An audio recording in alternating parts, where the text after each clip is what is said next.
जबान संभाल के बात करो। और तुम अपनी औकात संभाल कर बात करो। करण मल्होत्रा को आखिर क्या रहे हो तुम? बाहर मार्केट में न्यूज है कि एक बेटे ने बाप के सारे पैसे लंगड़े घोड़े पे लगा दिए। अभी पता चला कि वो तो तुम दोनों हो। मेंढक होकर आसमान तक छलांग मारना चाहता है। अच्छा वाह, तुम दोनों के साथ ना मैंने अपना रिश्ता तोड़ दिया, नहीं तो मैं भी एक मजाक बनकर रह जाती। गरीब भले ही हम, पर सस्ते में तुम जैसी पट गई। बहुत जुबान चलती है तेरी। स्टॉक की स्पेलिंग भी आती है? STOCK।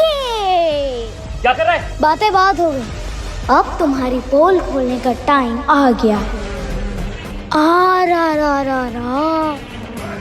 कितने बुरे स्टॉक्स खरीदे आपने यहाँ।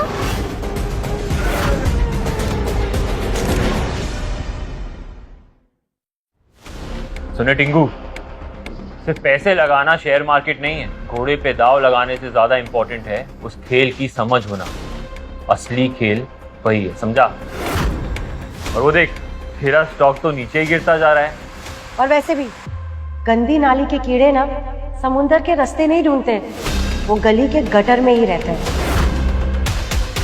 शौर्य, मेरी मानो ना तो तुम इसे किसी सिग्नल पे बैठा दो और तुम भी आजाद हो जाओ। बस 10 मिनट और। नहीं 5 मिनट और, फिर देखते हैं स्टॉक बढ़ेगा और तुम सब हमारे पैरों में गिर जाओगे। ऐसा तो ठीक है, एक शर्त लगाते हैं। नहीं आशु, कोई शर्त लगाने की जरूरत नहीं है। चलो हम यहाँ से चलते हैं। बेटा, तुम्हारे पापा बिल्कुल ठीक कह रहे हैं। स्टॉक वॉक भूल जाओ, पापा के साथ घर जाओ और अपनी पढ़ाई पे ध्यान दो। छोटे पैकेट में बड़ा धमाका हुआ, कुछ ही देर में पता चल जाएगा। आशु चलो। रुको पापा, अब तक बेटा सीखता था और बाप सिखाता था, आज से बेटा सिखाएगा और बाप सीखेगा।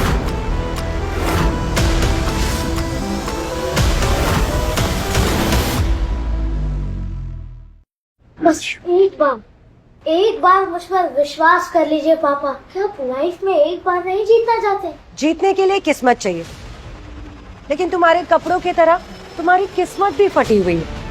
बाप भिखारी तो बेटा जुआरी। वाह। शुक्र है मैंने इसकी कस्टडी नहीं दी, वरना मेरे पैसे भी जला देता। करण, तुम ना जीनियस हो, जो इसका असली रंग तुमने पहले ही देख लिया। और मैं तो हैरान हूँ कि मेरे कोख से ऐसा बच्चा पैदा हुआ है। तुम्हारी गलती नहीं है डार्लिंग, इस शौर्य के खून में ही गंदगी है। और एक भिखमंगे का बेटा तो द्वार ही निकलेगा ना।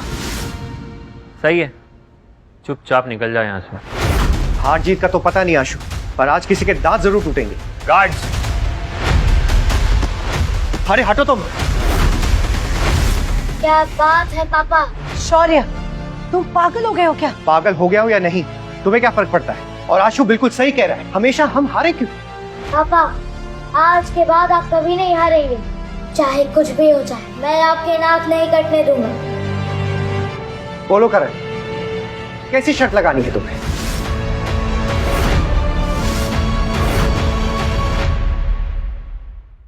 अगर अपने आप को शर्मिंदा करना ही है तो कर लो। 15 मिनट में अगर ये स्टॉक ऊपर नहीं आया तो तुम दोनों जिंदगी भर मेरे नौकर बन के रहोगे। लेकिन आशु बच्चा है, इसमें उसे घसीटने की जरूरत नहीं है तुम्हें। कोई बात नहीं पापा, जीत हमारी होगी। शौर्य, तुम सोच भी कैसे सकते हो कि तुम जीत जाओगे? क्या तुमने सच में मान लिया है कि तुम्हारा बेटा यूं ही हवा में कोई भी शहर चुन लेगा और पैसे लगा देगा और तुम पैसे जीत जाओगे? लेकिन अगर आप हार गए तो?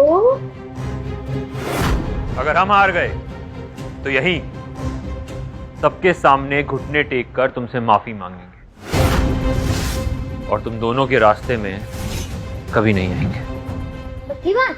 पक्की। लेकिन अब तेरे पास सिर्फ 13 मिनट बचे हैं। जिंदगी भर मेरे जूते साफ करने के लिए तैयार हो जा। सॉरी, तू आशु को अच्छे स्कूल में डालना चाहता था ना? टेंशन मत ले, मैं हूं ना, मैं डालूंगा, लेकिन प्यून बनने के लिए।